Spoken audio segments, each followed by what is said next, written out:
ദൈവനാമത്തിന് മഹത്വമുണ്ടാകട്ടെ. ദൈവവചന സന്ദേശം കേട്ടുകൊണ്ടിരിക്കുന്ന എല്ലാ പ്രിയപ്പെട്ടവർക്കും യേശുക്രിസ്തുവിൻ്റെ നാമത്തിലുള്ള വന്ദനങ്ങളെ അറിയിക്കുന്നു. ദൈവമായ കർത്താവ് നിങ്ങളെ ധാരാളം അനുഗ്രഹിക്കുമാറാട്ടെ. ഈ കേൾക്കാൻ പോകുന്ന ആത്മീക സന്ദേശം നിങ്ങളുടെ ആത്മീക ജീവിതത്തിന് ഏറ്റവും വിടുതലായി തീരട്ടെ എന്ന് പ്രാർത്ഥിക്കുകയാണ്. ഒരു പടി കൂടി വിശ്വാസത്തിൽ മുൻപോട്ട് വരുവാൻ ഈ ദൈവവചന സന്ദേശം മുഖാന്തരമായി തീരട്ടെ എന്ന് പ്രാർത്ഥിക്കുന്നു. പ്രിയമുള്ളവരെ, നാം യേശുക്രിസ്തുവിൽ വിശ്വസിക്കുന്നവരാണ്.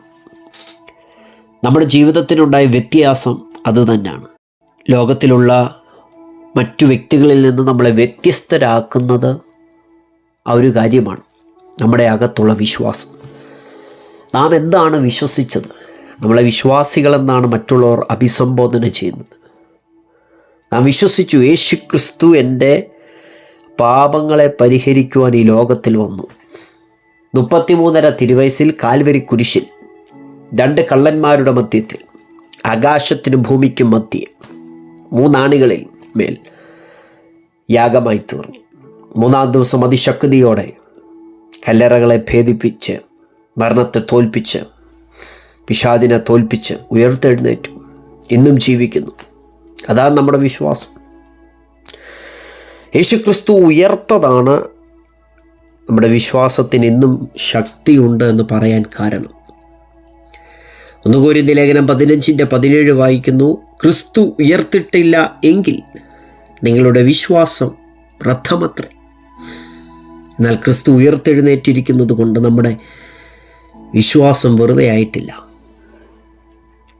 ഏറ്റവും നമ്മൾ ശ്രദ്ധിക്കേണ്ട ഒരു കാര്യം, വിശ്വാസ ജീവിതത്തിൽ ഏറ്റവും കൂടുതൽ നമ്മൾ ശ്രദ്ധിക്കേണ്ട കാര്യം, വിശ്വാസത്തിൽ ഒരിക്കലും കുറവ് വരരുത്. വിശ്വാസത്തിൽ നിലനിൽക്കണമെന്ന് പല ആവർത്തി പുതിയ നിയമത്തിനകത്ത് നമുക്ക് വായിക്കാൻ കഴിയും. നിങ്ങൾ വിശ്വാസത്തിൽ നിലനിൽക്കണം. മർക്കോസ് സുവിശേഷം 11-ാം അധ്യായം 22-ാം വാക്യമാണ് നമ്മൾ കുറിവാക്യമായിട്ട് ഇന്ന് വായിക്കാൻ പോകുന്നത്. ഈ ഒരു സന്ദേശം നിങ്ങളുടെ വിശ്വാസത്തെ വർദ്ധിപ്പിക്കും. പ്രാർത്ഥിക്കുന്ന സമയത്ത് സംശയത്തെ മാറ്റി, അവിശ്വാസത്തെ മാറ്റി, ദൈവപ്രവൃത്തികളെ വിളിച്ചു വരുത്തുന്ന വിശ്വാസമുള്ളൊരു ഹൃദയം ഈ ഒരു ആത്മീക സന്ദേശം കേൾക്കുന്നത് നിമിത്തം പരിശുദ്ധ ആത്മാവ് നിങ്ങൾക്ക് തരും. മർക്കോസ് 11:22 ഇങ്ങനെ പറയുന്നു, യേശു അവരോട് ഉത്തരം പറഞ്ഞത്, ദൈവത്തിൽ വിശ്വാസമുള്ളവരായിരിപ്പിൻ. യേശു കർത്താവ് അത്തിയെ ശപിച്ചപ്പോൾ ആ അത്തി ഉണങ്ങിപ്പോയ ആ സംഭവമാണ് അധ്യായത്തിൽ നമുക്ക് വായിക്കാൻ കഴിയുന്നത്. ഇപ്പോൾ ശിഷ്യന്മാരോട് പറയുകയാണ്, ദൈവത്തിൽ വിശ്വാസമുള്ളവരായിരിപ്പിൻ. നമ്മുടെ ജീവിതത്തിനകത്ത് ഒരു പ്രതിസന്ധി ഘട്ടത്തിലൂടെ നാം കടന്നു പോകുമ്പോൾ ദൈവത്തിൻ്റെ വചനത്തിൽ നമ്മളോട് പറയാനുള്ള പദങ്ങൾ അതുതന്നെയാണ്, ദൈവത്തിൽ വിശ്വാസമുള്ളവരായിരിക്കും. സഹോദര, താങ്കളിപ്പോൾ കടന്നു പോകുന്ന പരിശോധനയുടെ സമയം, ഈ നാളുകൾ വളരെ ശോധനയിലൂടെയാണ് താങ്കൾ കടന്നു പോകുന്നത്. എന്നാൽ ഈ ഒരു കാലഘട്ടത്തിൽ, ഈ ഒരു സമയത്ത്, ഈ ഒരു പീരീഡ്, നിങ്ങളുടെ ജീവിതത്തിലെ ഈ ഒരു പ്രത്യേക സമയത്ത് ദൈവവചനം നിങ്ങളോട് പറയുകയാണ്, മകനെ, നീ ദൈവത്തിൽ വിശ്വാസമുള്ള വ്യക്തിയായിരിക്കും. സഹോദരി, നീ ദൈവത്തിൽ വിശ്വാസമുള്ള വ്യക്തിയായിരിക്കും. നിൻ്റെ വിശ്വാസം എവിടെ പോയി? നിൻ്റെ വിശ്വാസം ചോർന്നു പോയോ? നിൻ്റെ വിശ്വാസത്തിന് ക്ഷീണം സംഭവിച്ചോ? നിൻ്റെ വിശ്വാസത്തിന് വീര്യം കുറഞ്ഞു പോയോ? പാടില്ല. നിൻ്റെ വിശ്വാസം വർദ്ധിക്കട്ടെ. ഇന്ന് ഈ മെസ്സേജ് കേൾക്കുമ്പോൾ വിശ്വാസം വർദ്ധിക്കട്ടെ. ദൈവം പറയുകയാണ്, കർത്താവ് പറയുകയാണ്, വചനത്തിലൂടെ നമ്മളോട് ഇടപെടുകയാണ്. മർക്കോസ് 11:22, ദൈവത്തിൽ വിശ്വാസം ഉള്ളവർ ആയിരിപ്പീൻ. മനുഷ്യൻ പറഞ്ഞ വാക്കുകൾക്കല്ല നീ വിശ്വാസമുള്ള വ്യക്തിയായിരിക്കേണ്ടത്. പ്രതികൂലങ്ങൾ നിങ്ങളോട് പറഞ്ഞ പദങ്ങൾക്കല്ല നാം വിശ്വാസമുള്ളവരായിരിക്കേണ്ടത്. നമ്മളെ വിളിച്ച് വേർതിരിച്ച, അമ്മയുടെ ഉദരത്തിൽ ഉരുവാകുന്നതിന് മുമ്പ് നമ്മെ കണ്ട, വിശുദ്ധീകരിച്ച, നിയമിച്ചാക്കിയിരിക്കുന്ന, അഭിഷേകം ചെയ്തിരിക്കുന്ന, വചനം തന്നിരിക്കുന്ന ദൈവത്തിൽ വിശ്വസിക്കാം. അപ്പോസ്തലനായ പൗലോസ് റോമിലേക്ക് യാത്ര ചെയ്യുന്നത് അപ്പോസ്തല പ്രവർത്തികളുടെ പുസ്തകം അവസാന അധ്യായത്തിൽ നമുക്ക് കാണാൻ കഴിയും. റോം കാണണമെന്നുള്ളത് തൻ്റെ ഒരു ആഗ്രഹമായിരുന്നു. അതൊരു വാഗ്ദത്തമായി, അതൊരു പ്രാർത്ഥനയായി, അതൊരു വാഗ്ദത്തമായി, അതൊരാലോചനയായി റോമിലെത്തുമെന്നുള്ളത്. എന്നാൽ ആ യാത്രയിൽ പ്രതികൂലങ്ങൾ ഒരുപാടുണ്ടായിരുന്നു. ആ കപ്പൽ യാത്ര തകർന്നു പോകുമെന്നും ആ കപ്പലിൽ നശിക്കുമെന്നും ആഞ്ഞടിക്കുന്ന പലതരത്തിലുള്ള കാറ്റുകൾ പൗലോസിനോട് പറഞ്ഞു. എന്നാൽ പൗലോസ് വിശ്വസിച്ചത് കാറ്റ് പറയുന്നതിലല്ല, കർത്താവ് പറയുന്നതിൽ പൗലോസ് വിശ്വസിച്ചു. പ്രതികൂലങ്ങൾക്ക് നമ്മളോട് പറയാൻ ഒരുപാട് കാര്യങ്ങൾ കാണും. ചില വ്യക്തികളോട് നമ്മൾ ഇടപെടുമ്പോൾ ആ വ്യക്തികൾ ഒരുപാട് നെഗറ്റീവായ കാര്യങ്ങൾ പറയും. അവർ കേൾക്കുന്നതും അവർ വായിക്കുന്നതും അവരുടെ കണ്ണിൽ പെടുന്നതുമല്ല ഇതുപോലുള്ള വാർത്തകളാണ്. എന്നാൽ ദൈവത്തിൻ്റെ വചനം പറയുന്നു, നീ അത് ശ്രദ്ധിക്കരുത്. നീ ശ്രദ്ധിക്കേണ്ടത് ദൈവത്തിൻ്റെ വചനത്തിലും നിന്നോട് പറഞ്ഞ വാഗ്ദത്തത്തിലുമായിരിക്കണം. യേശു പറയുന്നു, ദൈവത്തിൽ വിശ്വാസമുള്ളവരായിരിക്കണം. ഈ വർഷത്തിൻ്റെ അവസാന ദിവസങ്ങളിലേക്ക് പോകുമ്പോൾ വിശ്വാസത്തിലിരിക്കുന്നു എന്ന് നാം നമ്മെ തന്നെ പരിശോധിക്കണം. 2 കൊരിന്ത്യർ ലേഖനം 13-ാം അധ്യായം 5-ാം വാക്യത്തിലാണ് പൗലോസ് പറയുന്നത്, നിങ്ങൾ വിശ്വാസത്തിൽ ഇരിക്കുന്നു എന്ന് നിങ്ങളെ തന്നെ പരിശോധിപ്പീൻ, നിങ്ങളെ തന്നെ ശോധന ചെയ്യുവീൻ. മറ്റൊരാളെ ശോധന ചെയ്യാനോ മറ്റൊരാളെ വിധിക്കാനോ മറ്റൊരാളുടെ വിശ്വാസം എങ്ങനെ ഉണ്ടെന്ന് നോക്കാനല്ല, നമ്മൾ തന്നെ വിശ്വാസത്തിൽ ഇരിക്കുന്നു എന്ന് നമ്മൾ തന്നെ പരിശോധിക്കണം, നമ്മൾ തന്നെ ശോധന ചെയ്യണം. പ്രത്യേകിച്ച് തീത്തോസ് ലേഖനം എഴുതുമ്പോൾ തീത്തോസിൻ്റെ 1-ാം അധ്യായം 13-ാം വാക്യത്തിൽ വായിക്കുന്നു, വിശ്വാസത്തിൽ ആരോഗ്യമുള്ളവരായിരിക്കണം. പത്രോസ് ലേഖനം എഴുതുമ്പോൾ പറയുന്നു, 1 പത്രോസ് 1:5, വിശ്വാസത്തോട് വീര്യം കൂട്ടണം എന്ന് പറഞ്ഞാൽ നിൻ്റെ വിശ്വാസം നല്ല സ്ട്രോങ് ആയിരിക്കണം, നിൻ്റെ വിശ്വാസത്തിൽ നല്ല വീര്യം ഉണ്ടായിരിക്കണം. പഴഞ്ചൻ വിശ്വാസമായിട്ട് ഇരിക്കരുത്, നല്ല സ്ട്രോങ് ഫെയ്ത്തുള്ള വ്യക്തിയായിത്തീരണം. എന്താ ഈ വിശ്വാസം കൂടിയ വ്യക്തികളുടെ പ്രത്യേകത? അവരെ പിന്തിരിപ്പിക്കാൻ ആർക്കും കഴിയത്തില്ല, അവരെ പിറകോട്ട് കൊണ്ടുപോകാൻ ആർക്കും കഴിയത്തില്ല. എബ്രായ ലേഖനം 11 വിശ്വാസത്തിൻ്റെ അധ്യായമാണല്ലോ. വിശ്വാസം എന്നതോ ആശിക്കുന്നതിന് ഉറപ്പും കാണാത്ത കാര്യങ്ങളുടെ നിശ്ചയവുമാകുന്നു. എൻ്റെ വിശ്വാസി പിതാവ് അബ്രഹാമിനെ കുറിച്ച് പറയുന്നു, എവിടേക്ക് പോകുന്നുവെന്ന് അറിയുന്നില്ല, ദൈവ ശബ്ദം കേട്ട് ഇറങ്ങിത്തിരിക്കുക. പിറകോട്ട് വലിക്കാൻ 100 കാര്യമുണ്ട്, പക്ഷെ വിശ്വാസം അകത്ത് കത്തി ജ്വലിക്കുന്ന ഒരു വ്യക്തിയെ പിറകോട്ട് പിന്തിരിപ്പിക്കാൻ കഴിയത്തില്ല. എത്ര നിഷേധാത്മകമായ വാക്കുകൾ കേട്ടാലും ആ വ്യക്തി പിറകോട്ട് പോകത്തില്ല. ഇന്ന് ദൈവവചന സന്ദേശം കേൾക്കുന്ന വ്യക്തികളോട് പരിശുദ്ധാത്മാവിൽ ഒരു ചോദ്യം ചോദിക്കുന്നു, ആത്മനിറവിൽ ഒരു ചോദ്യം ചോദിക്കുന്നു, വചനത്തിൻ്റെ അടിസ്ഥാനത്തിൽ ഒരു ചോദ്യം ചോദിക്കുന്നു. ഇന്നും ആദ്യം കേട്ട ദൂതിൽ വിശ്വാസമുണ്ടോ? വായിച്ച വചനത്തിനകത്ത് വിശ്വാസമുണ്ടോ? വിശ്വാസത്തിൽ ഇരിക്കുന്നുണ്ടോ? കർത്താവുമായിട്ടുള്ള വിശ്വാസ ബന്ധത്തിന് ക്ഷീണം വന്നിട്ടുണ്ടോ? ആരോഗ്യമുണ്ടോ വിശ്വാസത്തിനകത്ത്? വിശ്വാസത്തിന് വീര്യമുണ്ടോ? നമ്മൾ ദാനിയേൽ പ്രവാചകൻ്റെ പുസ്തകം വായിക്കുമ്പോൾ പ്രാർത്ഥനാ മനുഷ്യനായിരുന്നു ദാനിയേൽ. സിംഹത്തിൻ്റെ ഗുഹയിലിട്ടപ്പോൾ 6-ാം അധ്യായത്തിൻ്റെ 23-ാം വാക്യത്തിൽ, സിംഹത്തിൻ്റെ ഗുഹയിൽ ദാനിയേലിനെ ഇട്ട അനന്തരം പിറ്റേ ദിവസം രാജാവ് ദാനിയേലിനെ സന്ദർശിക്കാൻ ഗുഹയുടെ മുന്നിൽ വന്ന് നിൽക്കുക. അപ്പോൾ പറയുന്നൊരു സ്റ്റേറ്റ്മെൻറ്റ് 23-ാം വാക്യത്തിലുണ്ട്. സംഭവമൊക്കെ അറിയാവുന്നതുകൊണ്ട് വിശദീകരിക്കുന്നില്ല. അപ്പോൾ രാജാവ് അത്യന്തം സന്തോഷിച്ചു.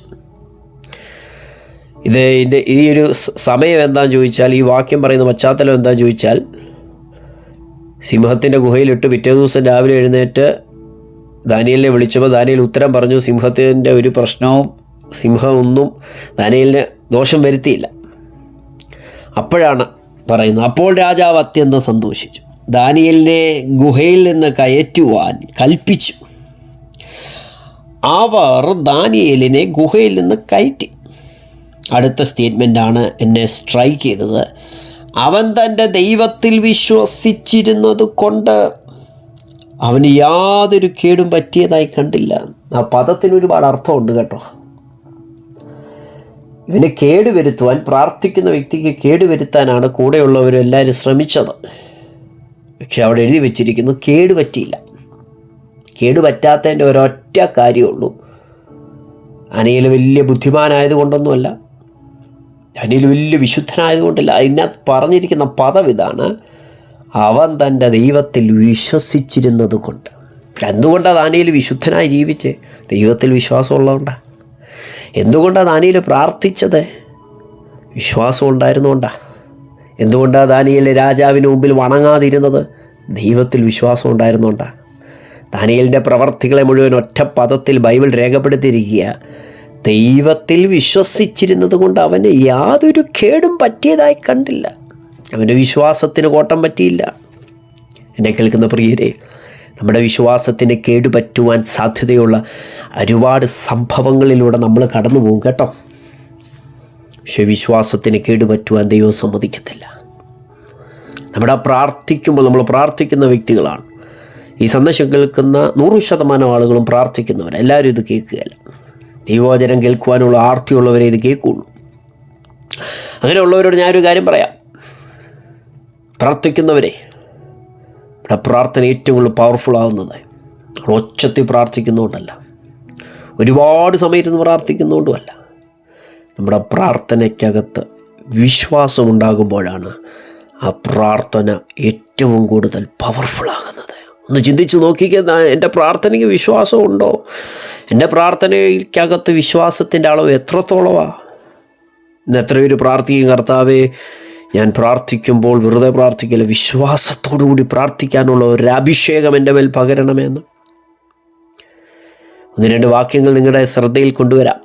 മാർക്കോസ് 11:24 യേശു പറയുകയാണ്, നമ്മുടെ കർത്താവ് പറയുക, അതുകൊണ്ട് നിങ്ങൾ പ്രാർത്ഥിക്കുമ്പോൾ യാചിക്കുന്നതൊക്കെ ലഭിച്ചു എന്ന് വിശ്വസിപ്പീൻ. പ്രാർത്ഥിക്കുന്ന സമയത്ത് ഏറ്റവും കൂടുതൽ വേണ്ട ഒരു ഘടകമാണ് വിശ്വാസം. എന്നിട്ട് പറയുക, എന്നാൽ അത് നിങ്ങൾക്കുണ്ടാകും. വിശ്വാസത്തോടു കൂടിയ പ്രാർത്ഥന ഇല്ലാത്തതിനെ സൃഷ്ടിക്കും. വിശ്വസിക്കുന്നവരാമേൻ പറ. മത്തായി 21:22 നിങ്ങൾ വിശ്വസിച്ചുകൊണ്ട് പ്രാർത്ഥനയിൽ എന്ത് യാചിച്ചാലും നിങ്ങൾക്ക് ലഭിക്കും. വിശ്വസിക്കുന്നവന് ലിമിറ്റില്ല, വിശ്വസിക്കുന്നവന് ബൗണ്ടറി ഇല്ല. സാധ്യതകളുടെ നടുവിൽ എൻ്റെ ദൈവം അത്ഭുതം പ്രവർത്തിക്കുമെന്ന് ഒരു വ്യക്തി, ഒരു സാധാരണക്കാരനായ ഒരു വ്യക്തി വിശ്വസിക്കുമ്പോൾ ആ വ്യക്തിയെ പിടിച്ചു നിർത്താൻ, ആ വ്യക്തിയുടെ പ്രാർത്ഥനയെ ലിമിറ്റ് ചെയ്യുവാൻ ലോകത്ത് ഒരു ശക്തിക്ക് സാധ്യമല്ല. യാക്കോബ് 5:15 എന്നാൽ വിശ്വാസത്തോടു കൂടിയ പ്രാർത്ഥന ദീനക്കാരനെ രക്ഷിക്കും. ഞാനിത് പറഞ്ഞുകൊണ്ടിരിക്കുമ്പോൾ, ഈ ദൈവവചനം ഇവിടെ പറഞ്ഞുകൊണ്ടിരിക്കുമ്പോൾ, വേദപുസ്തകത്തിലെ വാക്യങ്ങൾ ഉദ്ധരിച്ചുകൊണ്ടിരിക്കുമ്പോൾ, റോമാലേഖനം 10:17 പറയുന്നു, വിശ്വാസം കേൾവിയാലും കേൾവി ക്രിസ്തുവിൻ്റെ വചനത്താലും വരുന്നു. ഈ വചനം പറഞ്ഞുകൊണ്ടിരിക്കുമ്പോൾ വിശ്വാസം വ്യക്തിയുടെ ഉള്ളിൽ വർദ്ധിക്കുകയാണ്. വിശ്വാസത്തിൽ ക്ഷീണിച്ചു പോയ ആളുകളുണ്ട്. എൻ്റെ പ്രാർത്ഥന ദൈവം കേൾക്കുന്നുണ്ടോ എന്നുള്ള സംശയത്തോടിരിക്കുന്ന വ്യക്തികളുണ്ട്. എന്നാൽ തെറ്റുപറ്റാത്ത ദൈവത്തിൻ്റെ വചനം വിളിച്ചു പറഞ്ഞുകൊണ്ടിരിക്കുമ്പോൾ, അത് താങ്കൾ കേട്ടുകൊണ്ടിരിക്കുമ്പോൾ, താങ്കളുടെ ഹൃദയത്തിനകത്തുള്ള വിശ്വാസത്തെ ദൈവം വർദ്ധിപ്പിക്കുകയാണ്. ശത്രുവിൻ്റെ ഒരുപാട് ആയുധങ്ങളുണ്ട്. ശത്രുവിൻ്റെ ആയുധങ്ങൾക്കെതിരെ സർവായുധ വർഗങ്ങളുണ്ട്. ദുർദിവസങ്ങൾ വരാൻ സാധ്യതയുണ്ട്. ഏത് ദിവസമെന്ന് അറിയത്തില്ല, പക്ഷേ എതിർത്ത് നിൽക്കാൻ ആയുധങ്ങളുണ്ട്, സർവായുധ വർഗമുണ്ട്. കർത്താവിൽ അവൻ്റെ അമിതബലത്തിൽ ശക്തിപ്പെട്ടുകൊണ്ടാണ് ഈ ആയുധങ്ങളെല്ലാം എടുക്കുന്നത്. പക്ഷേ എല്ലാ ആയുധത്തിനും മീതെ കവർ ചെയ്തുകൊണ്ട് ഒരായുധമുണ്ട്. അറിയാമോ? ഒരുപാട് ആയുധങ്ങളുണ്ട്. ബൈബിൾ പറയുന്ന എഫേസ്യ ലേഖനം 6:16 എല്ലാറ്റിനും മീതെ ദുഷ്ടൻ്റെ തീയമ്പുകളെയൊക്കെ കെടുത്തുവാൻ തക്കവണ്ണം വിശ്വാസമെന്ന പരിചയം എടുത്തുകൊണ്ട് നിൽപ്പീൻ. ശ്വാസത്തിൻ്റെ സാധ്യത വലുതാകട്ടോ. ശ്വാസത്തിൻ്റെ ശക്തി ഏറ്റവും വലുതാണ്. എല്ലാ സർവായുധ വർഗത്തിനും മീതെ നിൽക്കുന്ന ഒരു സർവായുധ വർഗമുണ്ട്, ഒരായുധമുണ്ട്. എല്ലാ സർവായുധ വർഗത്തിൻ്റെയും മീതെ നിൽക്കുന്ന ഒരായുധമുണ്ട്. അത് പരിചയമാണ്. ആ പരിചയക്ക് ബൈബിൾ കൊടുത്തിരിക്കുന്ന പേര് വിശ്വാസം എന്ന പരിചയമാണ്. ദുഷ്ടൻ്റെ തീയമ്പുകളെ കെടുത്താൻ എത്ര വലിയ പോരാട്ടം ഉണ്ടായാലും വിശ്വാസമുള്ള വ്യക്തിയെ തൊട്ട് കളിക്കാൻ പിശാചിന് കഴിയത്തില്ല. എത്ര വലിയ പ്രതിസന്ധി ഉണ്ടായിട്ട് അകത്ത് ആരോഗ്യമുള്ളൊരു വിശ്വാസമുണ്ടോ? യേശുവിൽ വിശ്വാസമുണ്ടോ? ത്രിയേക ദൈവത്തിൽ വിശ്വാസമുണ്ടോ? വചനത്തിനകത്ത് വിശ്വാസമുണ്ടോ? ഭയപ്പെടണ്ട. ദുഷ്ടൻ്റെ തീയമ്പുകളെല്ലാം കെട്ടുപോകും. ആമേൻ. ലോകത്തിൻ്റെ ശക്തികൾ നമ്മളെ പുറകോട്ട് വലിക്കാൻ ശ്രമിക്കും. എന്നാൽ 1 യോഹന്നാൻ 5:4 പറയുന്നു, ദൈവത്തിൽ ജനിച്ചതൊക്കെ ലോകത്തെ ജയിക്കുന്നു.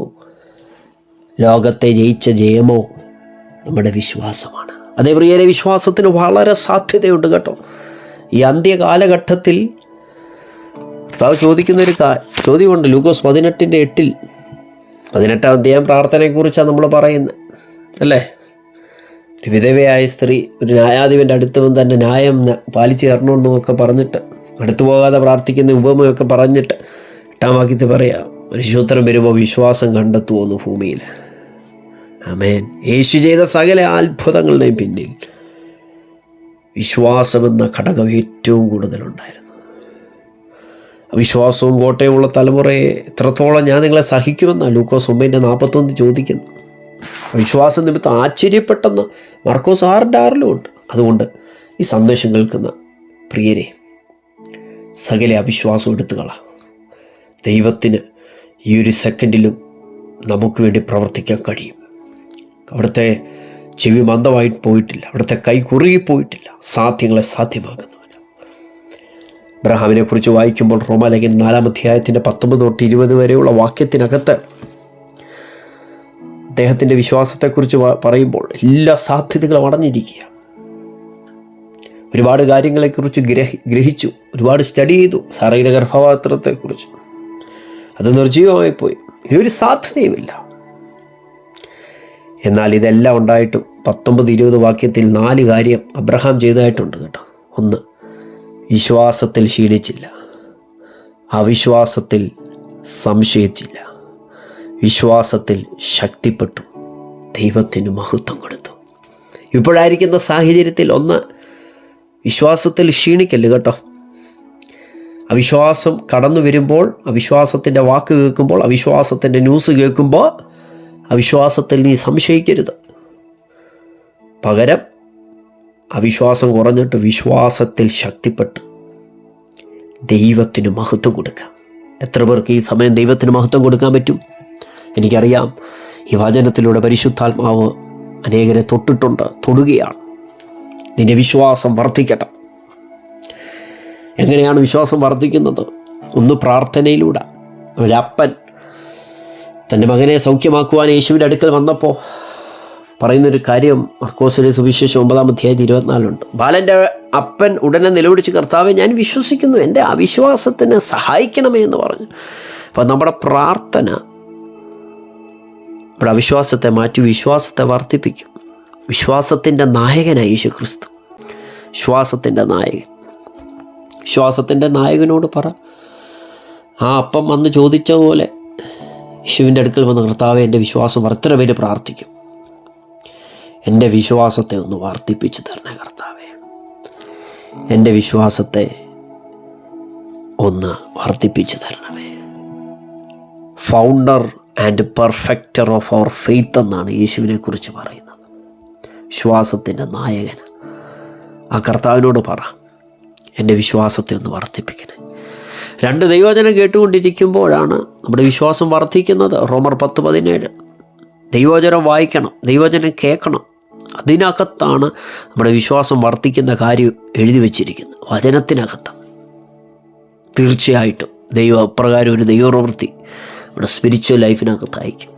പ്രാർത്ഥിക്കാം. പരിശുദ്ധ പിതാവേ, ഈ ശബ്ദം കേട്ട സകല വ്യക്തികളെ അവിടെ നിന്ന് അനുഗ്രഹിച്ച് പ്രാർത്ഥിക്കുന്നു. ദൈവത്തിൽ വിശ്വാസമുള്ള വ്യക്തികളായി തീരാൻ ഞങ്ങളെ സഹായിക്കണം. യേശുവിൽ വിശ്വസിക്കുന്നവരായി തീരാൻ ആരോഗ്യമുള്ളൊരു വിശ്വാസം, വിശ്വാസത്തോട് വീര്യം കൂട്ടുവാൻ, അബ്രഹാമിനെ പോലെ വിശ്വാസത്തിൽ ക്ഷീണിക്കാതെ, അവിശ്വാസത്തിൽ സംശയിക്കാതെ, വിശ്വാസത്തിൽ ശക്തിപ്പെട്ട് ദൈവത്തിന് മഹത്വം കൊടുപ്പാൻ ഈ ജനത്തെ അവിടെ നിന്ന് സഹായിക്കണമേ. ഈ അന്ത്യകാലഘട്ടത്തിൽ വിശ്വാസത്തിൽ നിലനിൽക്കുന്നവരായി തീരാൻ കൃപ കൊടുക്കണേ. എല്ലാ സംശയങ്ങളും മാറിപ്പോകട്ടെ, എല്ലാ അവിശ്വാസങ്ങളും മാറിപ്പോകട്ടെ. ദൈവപ്രവർത്തികളിൽ കുടുംബങ്ങളിൽ വ്യാപരിക്കട്ടെ. പ്രാർത്ഥന ചോദിച്ച സകല വ്യക്തികളെ ഈ സമയത്ത് ഓർക്കുകയാണ്. അനുഗ്രഹിക്കണമേ, വിടുവിക്കണമേ. ഒരുമിച്ച് അനുഗ്രഹിക്കും. അവിടുത്തെ വരവിനായി ഞങ്ങൾ ഒരുക്കും. യേശുവിൻ നാമത്തിൽ ആമേൻ.